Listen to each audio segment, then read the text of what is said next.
मंच पर आसीन दिल्ली के प्रदेश के अध्यक्ष कैबिनेट मंत्री भाई गोपाल राय जी, पार्टी के राष्ट्रीय सचिव भाई पंकज गुप्ता जी, दिल्ली के विधानसभा के मुख्य सचेतक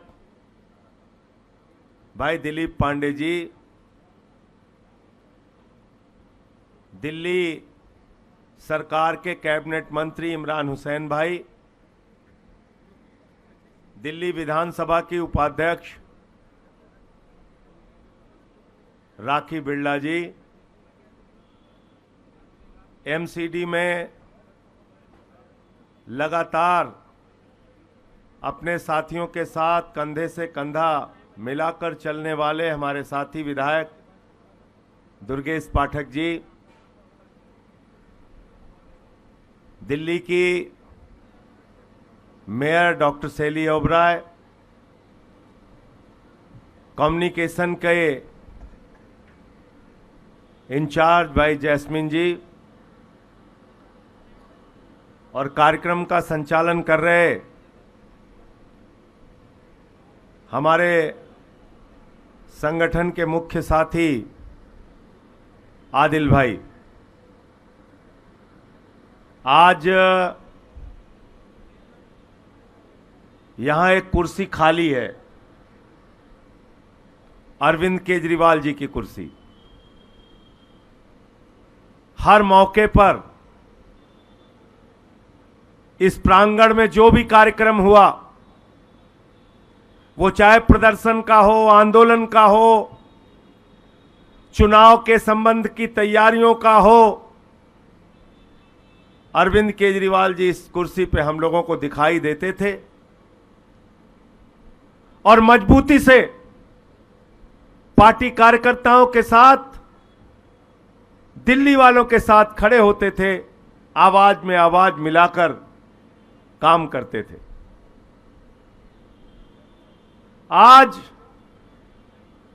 देश के अंदर एक तानाशाह हुकूमत है जो 3 बार के निर्वाचित मुख्यमंत्री को, और ऐसा मुख्यमंत्री जिसको कोई सामान्य बहुमत नहीं मिला, हिंदुस्तान की आजादी के बाद सबसे बड़ा बहुमत 70 में से 67 सीट अरविंद केजरीवाल जी को मिली 2015 में। 2013 में 28 सीट आई, पहली बार सरकार बनी।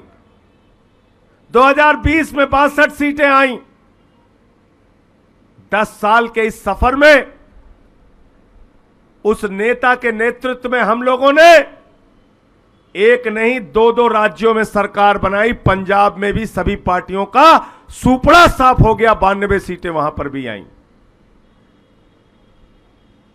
गोवा में 6.5% वोट आया, 2 विधायक जीते।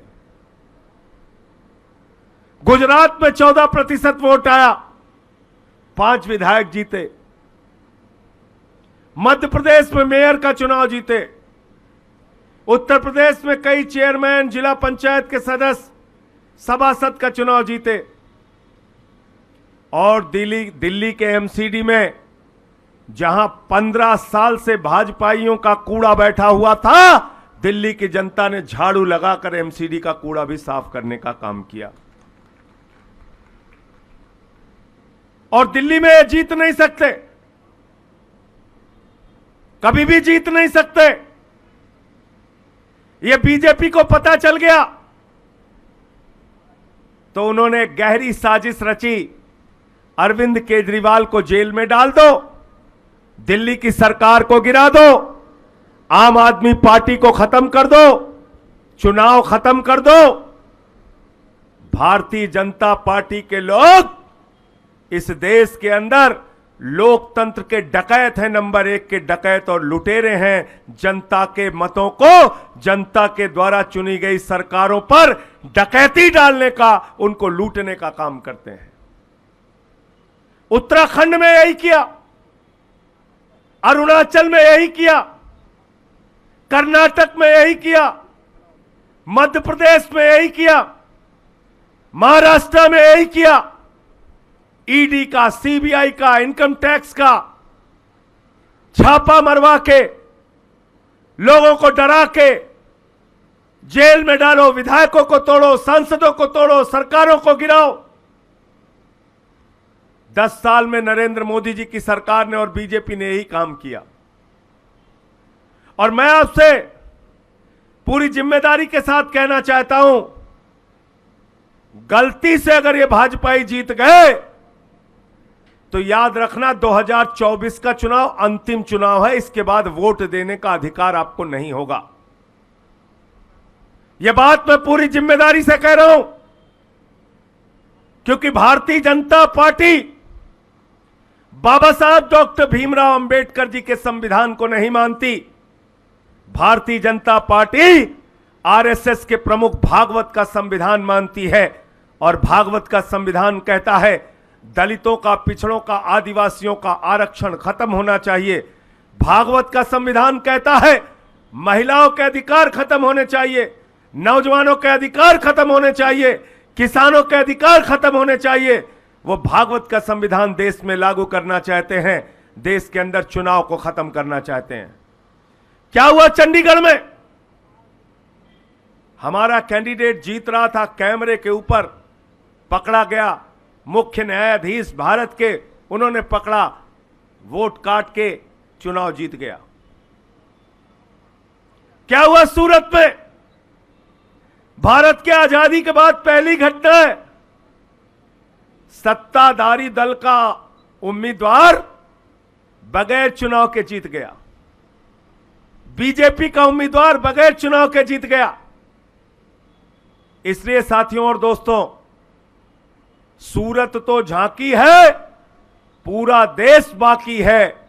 अभी सूरत में चुनाव खत्म हुआ है, अब पूरे देश में चुनाव खत्म होगा। अगर हम दिल्ली को बचाना चाहते हैं, देश को बचाना चाहते हैं, आज चुनाव प्रचार के एक गाने की शुरुआत यहां पे की जाएगी, लेकिन वो संदेश लोगों तक पहुंचाइए, घर घर में जाइए। और मोदी जी ने कहा था घर का सिलेंडर देख के जाना, तब सिलेंडर का दाम 2014 में था 400 रुपए, आज हो गया 1100 रुपए। मैं आपसे कह रहा हूं 25 मई को वोट देने के लिए जाना तो घर का सिलेंडर जरूर देख के जाना। वो मोटरसाइकिल भी देख के जाना जिसमें 120 रुपए लीटर की पेट्रोल आपने भरवाई। वो डीजल की गाड़ी भी देख के जाना जिसमें 100 रुपए की डीजल भरवाई। वो सरसों के तेल का डिब्बा देख के जाना जिसमें 250 रुपए लीटर का आपने सरसों का तेल खरीदा। महंगाई आसमान पे पहुंचाई, बेरोजगारी आसमान पे पहुंचाई, देश के अंदर अग्निवीर के नाम पर नौजवानों के पीठ में छुरा मारने का काम किया। लेकिन आपके बेटे, आपके भाई ने, अरविंद केजरीवाल ने दिल्ली में शिक्षा के लिए अच्छे स्कूल बनवाए, मोहल्ला क्लिनिक बनवाया, फरिश्ते स्कीम लेके आए, माताओं बहनों के लिए बस की फ्री यात्रा की, बुजुर्गों के लिए तीर्थ यात्रा की और 1000 रुपए प्रतिमाह माताओं बहनों के लिए योजना का ऐलान किया। याद रखना, आपके बेटे ने आपके लिए दिन रात काम किया है। अब आपकी जिम्मेदारी है आपके बेटे को जिस नरेंद्र मोदी की सरकार ने जेल में डाला है, तो उसका जवाब आपको किस चीज से देना है? जोर से बोलिए, जेल का जवाब, जेल का जवाब, जेल का जवाब, जेल का जवाब आपको वोट से देना है। मैं इन्हीं शब्दों के साथ कि जो समय आपके पास बचा है, दिन रात मेहनत करके केजरीवाल जी का संदेश लोगों तक पहुंचाएंगे। और आज सबके अंदर गुस्सा है, पूरे देश का व्यापारी समाज भी ये कह रहा है कि हमारे समाज का एक व्यक्ति दिल्ली का मुख्यमंत्री था, उसको भी पकड़ के जेल में डाल दिया।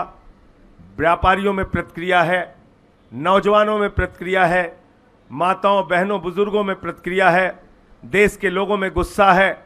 इस गुस्से को अपने वोट में तब्दील कीजिए। लोकतंत्र की सबसे बड़ी ताकत आपकी उंगलियों के इशारे पर है। केजरीवाल जी को जिताइए, आम आदमी पार्टी को जिताइए। 25 मई को झाड़ू निशान पर अपना वोट देकर जेल का जवाब वोट से दीजिए। बहुत बहुत धन्यवाद।